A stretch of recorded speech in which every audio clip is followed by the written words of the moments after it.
production guy, and I was like, hey, I'm so sorry.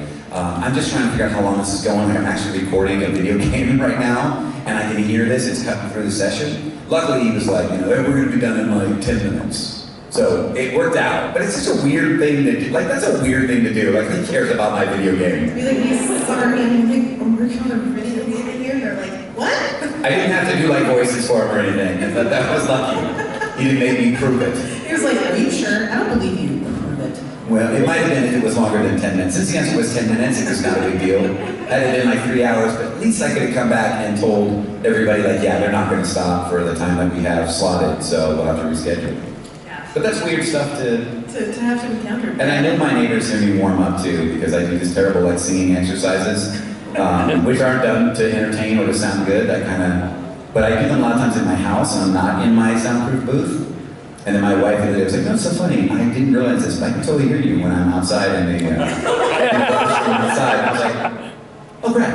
The talkers are going by, and they're like, "What's happening in there?" Yeah, my neighbors are like, "Oh, give up the singing career, dude." That's not why I'm doing it. They say he's good, but I only hear this. Yeah, totally. They must be like, I don't know. It's a caterwauling thing. I don't know. So, speaking of singing, Griffin, you do a lot of musical stuff, but just in general to the group, what are your plans or goals? What kind of things do you want to accomplish career-wise? I think music's fascinating. I was telling Griffin that last night. The language that musicians can have of expressing themselves through tonal qualities, I think is admirable, and I'm a bit envious. So, you know, as a parent, my kids are going to probably take on some music skill, and I would love to do that too. How cool would it be to have like a family band in 2023? Yeah. Right?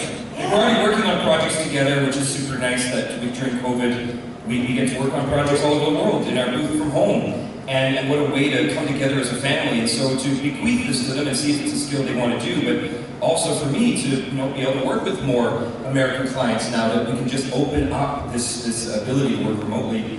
I guess we'll just see. The sky's the limit. I used to produce feature films. Maybe at some point I'll want to produce something animated, and you know, I teach a lot of voice acting, so maybe I could start helping some of the people that I work with to unfold into their best selves as well, and maybe direct some of that self-propelled work, which I think would be a meaningful way of continuing to know this medium even further. Yeah, that sounds awesome. So Hunter Family TikTok coming soon, right? I will get very good at TikTok someday. I'm going to do a TikTok with Alex K. I'm going to do a TikTok with Griffin. And then I'm going to have 17 followers. For anyone who doesn't know, I play in a band called New Girlfriend. If you know the reference, please shout it out. That'd be amazing. Scott Pilgrim, thank you. Awesome. You get a moron. But yeah, I've been playing music since I was a kid, and I had to put it sort of on the back burner when I moved to LA. I needed to make a living. I started a band right away, but it just kind of dissolved. And then as my career in voiceover started to take off, I got back into my music, and because of the Genshin fan base, our music actually is being consumed on Spotify and iTunes and stuff, so that's been really amazing. It's motivated me and my bandmate to put out more singles, which we will continue to do. I think I would love to make it more of my sort of career. Voiceover is pretty much everything I do, but I'd love to maybe do a tour, start playing more shows. Again, the fan base and the TikTok has given me an outlet to show people that I do music as well. So, but as a voiceover goal, I would like to do more original animation, so stuff for like Cartoon Network and Nickelodeon, things like that. Oh.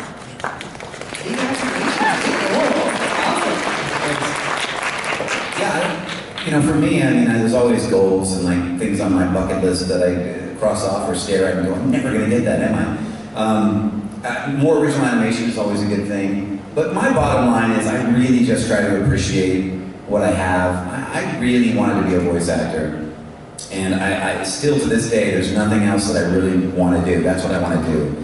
And 20 years ago when I got started, if I knew I was going to just be doing that only, I would have felt, it would just would have been everything. So I really try to just on a base level be really appreciative. Yeah, anything else I get is great. And as long as I keep working, for me, because it's a weird thing, doing voiceover, is you can't plan it all out. You can be like, and we were talking about this the other day, like you can be like, I want to be in anime, and I want to be the lead in everything. And then the universe goes, you get trailers. And you're super rich and you make a fortune doing trailers. Not so bad. Do you know what I mean? But and you maybe get some anime. So you have the voice that you have, and you have the ability to use it, and you fine-tune that, and you work at it, and you can shoot for any goal you want. But at the same time, sometimes what you think you're going to do, or what you want to do, is not what you end up doing. But if you're happy and you're enjoying the process, it's kind of a fun thing, because it's not a straight track like a lot of careers are. You know what I mean? I didn't go like, I'm going to do Hisoka at this point, and I'm going to do Resident Evil here, and then I'm going to do Sonic the Hedgehog, and then I'm going to do John Lee this year. Like, you don't know any of that stuff, and you don't know how it's going to affect you. So I just find it to be incredibly amusing and entertaining, and kind of like you do your best, and then it's kind of a ride. Like, it's like being at a ride at an amusement park for the first time, where you don't know what's around the next corner. And it's just so you just know it's going to be fun, and you're doing what you want to do, and you're enjoying it. And I just love that. So. Yeah, you're playing life's fun ride.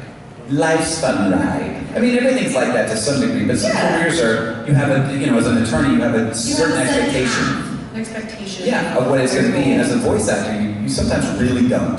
Yeah. Or any actor in general. And it's not for everyone to be looking for a job when you have a job all the time. That's a challenging thing, and it's okay that doesn't work for everyone. But it does work for certain people, and they are excited by the idea that I don't know. I don't know what tomorrow brings. I don't know what next week brings, but I will trust it. I will trust it. I'll keep putting my offering out there and trying to find a way of it connecting and being valuable. And then the surprises roll in. Oh, I really wanted that, but I didn't get it. I didn't even try for that one, and I got it. And then what comes from that was a surprise and growing opportunities and the networking and the self-confidence that helps grow and build. It's a really fascinating contribution. And while a lot of people like control, and maybe they're very comfortable in that, a lot of people are also seeking, I'd like things to freshen up every couple of days, every week, every month. I'd like new things. And this is a deluge of new things all the time, which of course can be hard. Yeah, absolutely. Taking on any project can be difficult, especially taking on a new project. And how do you like to prepare for these challenges? How do you like to prepare for a new project? Well, it's a funny thing, because depending on what we're doing, we don't always have a lot of time to prepare. So it depends. Like a lot of us think, we're thinking about on-camera actors. They may get a role that they're going to spend 3-4 months filming, and they may have 3-4 months to prepare for that, to do any kind of method, anything they want to do, to learn, to study, to practice. Sometimes we get called in, like, hey, you're working on this new show. We can't tell you what it's called. Come on, we'd love to see it. We're excited. And then you show up, and you go, hi. Where's the script? Exactly. What does my character look like? Who is this? What's the show called? What's all that stuff? So a lot of times it's brand new the second you're there. So there's your preparation is all the work you've done before, all the improv you've ever done, all the cold readings you've ever done, all the character development you've ever done, the characters you've created in your head already, and just the spontaneity and its natural talent that you have. And the director and the producers and everybody else who's helping you, because it's we do this together. It's not just like I create this and I go, shut up, this is what's happening. No, we're all work together, and we get that character nailed down, and then we move forward. If I have time to prepare, it's mostly for the auditions usually, right? So whatever the description is, if it's something I need help on, I have no problem going to YouTube. YouTube's amazing.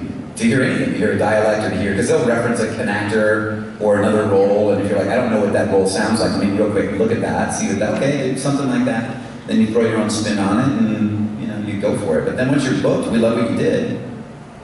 Most of that work's done. It's just then, fleshing out that character with information you don't have until day one. Yeah, Yeah, I was just going to add that, especially for anime and video games, there's not a lot of preparation. But as Keith said, the preparation is the classes you've taken, the cold. I know I'll never be the same. Shook my world so hard again. Wish I washed away my sins. He's a dead man walking, blank stare in his eyes. Should have given up on the ones I trust. Never should have been surprised when they shot him